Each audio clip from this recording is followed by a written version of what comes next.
SADC is not ZANU-PF, but ZANU-PF is just a host venue. Like what happens in the United Nations General Assembly in the USA, where the USA is the host of the United Nations, but the USA is not the UN General Assembly itself.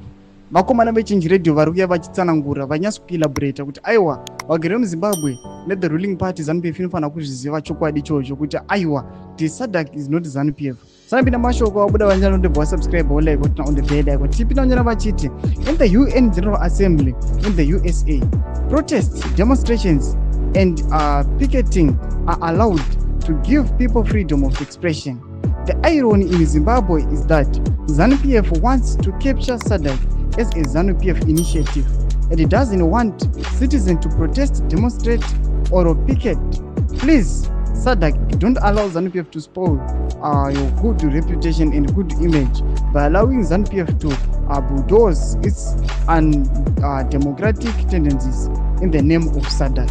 Mashoko ari kuda muchenji radio vachipa chenjedzo kuti aiwa SADC inofanira kupindira panhau iyi kuti aiwa ZANU-PF zvairi kuzama kuda kuita hazvisirizvo, vanhu ngavabvumidzwe kupetitiona kudemonstrata. Mashoko ari kubuda muchenji radio panapa vataura mazviri kuti aiwa vakomana vanofanira kupiwa mukana wekuti varatidze zvavanoda, vape maideas avo nokuda kwokuti SADC haizi ZANU-PF, but it is just Zimbabwe is just a host. Tudze mafungiro enyu muri kudi pamusoro mashoko ari kuda chitaugwa panapa muchenji radio. Pinai comment section yedu, usana subscribe or like, turn on the bell icon.